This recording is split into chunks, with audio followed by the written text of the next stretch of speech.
area outside of the Cole Hall Auditorium where this shooting took place. Again, it is a secure area. We've seen students walking around in a very orderly fashion, moving in and out of the campus itself. Campus on lockdown. Interstate 88, the road to Annie Glidden Road, is open into the campus at this time. Police are heading to dormitories to provide counseling and have more interviews to try to get more information on this tragic shooting happening at 3 o'clock here on the campus of Northern Illinois University at Cole Hall. We will have more information as it becomes available. We're live here over the campus.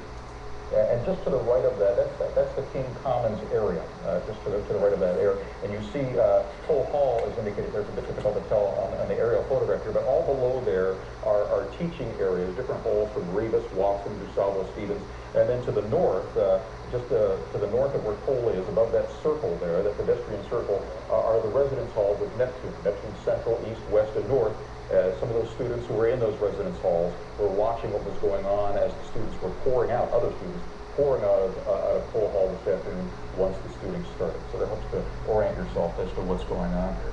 So, but the others being taken to hospitals could have suffered their injuries, you know, in trying to get out of the area and off campus. Right. The most serious injuries we've heard in a couple of the ensuing reports, among the 6 to 7 shot, 3, maybe 4 with head injuries. That's according to the Kishwaukee online report. The Kishwaukee Hospital, they were expecting head injuries there. Our Dane Flacco has a contact, a journalism professor who used to be a fellow reporter in Milwaukee with Dane. Dane's in the newsroom now with more information. That's right, Mark. I want to bring in Alan Bay, who teaches journalism, broadcast journalism at the Northern Illinois campus. Alan, can you hear me? Yes, I can. Alan, could you briefly give us a quick update on the status on campus right now? We are getting much of our information, at least through official channels, by email, and those official channels tell us that campus is secured at this moment. We work by a set of protocols that were implemented last fall after the Virginia Tech shooting. They're very comprehensive. They give us a rundown of what we're supposed to do in situations like this. Have they drilled for something like this? Not drilling as you might imagine on an exercise field, but everyone, staff, faculty, have been alerted here. And I want to be careful about the words we use, the game plan of what to do in case of various types of emergencies. I think many of us, and I will speak for myself, this is one of the things we were looking for. What's the university going to do if we have a situation like this? And those protocols were instituted. We have a written set of them posted on bulletin boards in the various buildings. So when this happened, we were notified, many of us through email, some people through cell phone, other phone notification, that we had an emergency situation. And those protocols did seem to work fairly quickly. Isn't that correct, Alan? Because of my situation, I can only say that we were told, we acted, we locked down our building, and then it was up to us to determine what our next course of action would be. As you can understand, we're a student television news center, so part of our mission is to find out what's going on and get the information that people need to know out to them. And you've had students out there, they've been interviewing witnesses. I can tell you that they have eyewitness accounts of at least 6 of the students being conveyed on stretchers to ambulances. And we do have witnesses who have accounts of what happened inside Cole Hall. And I understand that you've actually been monitoring some of the video that's being brought back into the Student Television Center. What are you seeing on those tapes right now? We've only been able to get the descriptions from our photographers who are on that side of campus right now.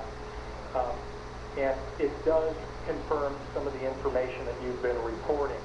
A lone male gunman with possibly a couple of weapons, including a shotgun, entered the lecture hall while a geology class was taking place.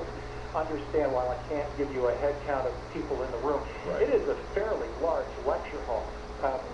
My last recollection is that 100 people minimum can be seated there.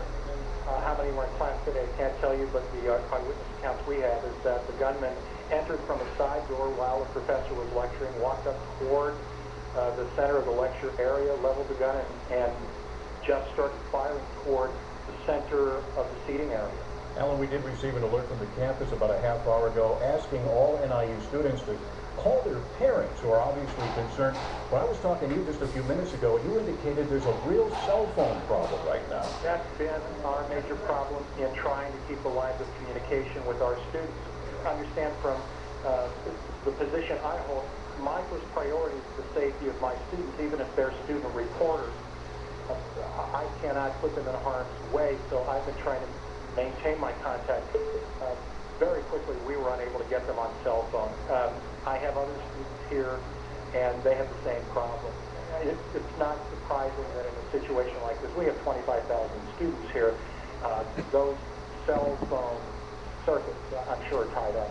But I spoke to you, well, let's mention this very quickly, Alan. We're getting a note here saying that a number of students, because of that cell phone situation, are updating their statuses on their Facebook and MySpace accounts. So if you have a child who's a student, or you have a friend who's a student at NIU, you've been unable to get a hold of them because of that cell phone congestion, you might check if they do have a Facebook or MySpace account.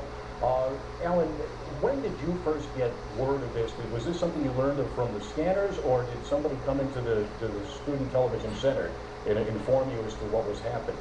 We were just finishing our afternoon television newscast, our student newscast, when one of our students said, "You have a phone call you have to take right now." It was actually one of my colleagues who was calling from his office in the basement of this lecture hall.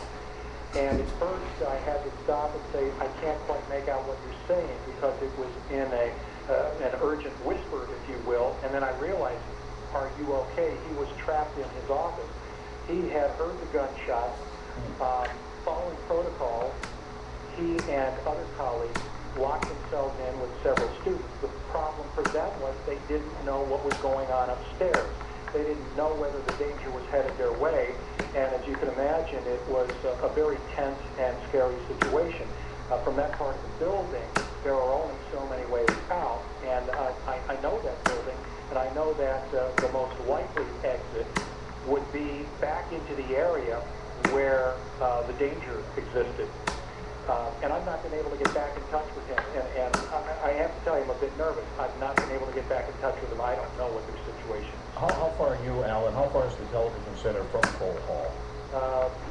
A couple of blocks, but Just a yet couple blocks. almost within eyesight.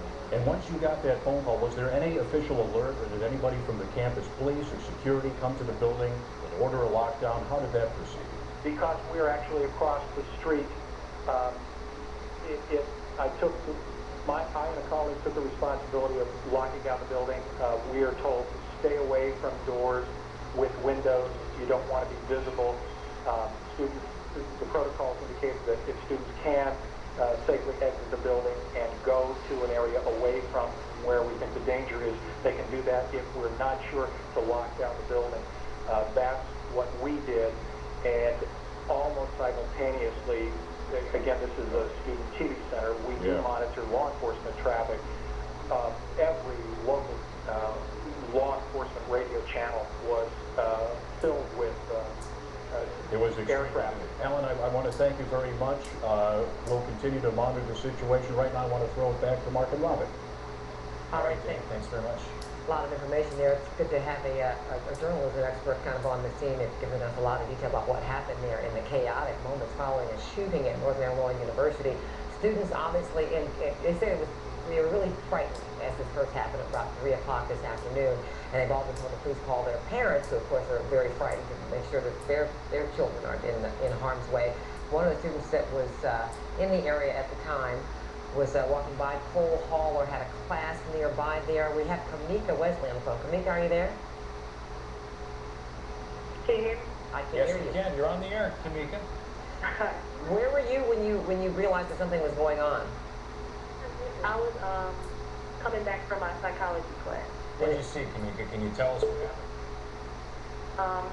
As I was coming back, because I walk past Cole Hall every day, leaving right back to my class, and I saw it was a boy sitting on the ground. He was just drenched in blood, and his head was wrapped up. And there was another girl. She was just crying. I don't really know if anything was wrong with her or not. Was there already emergency personnel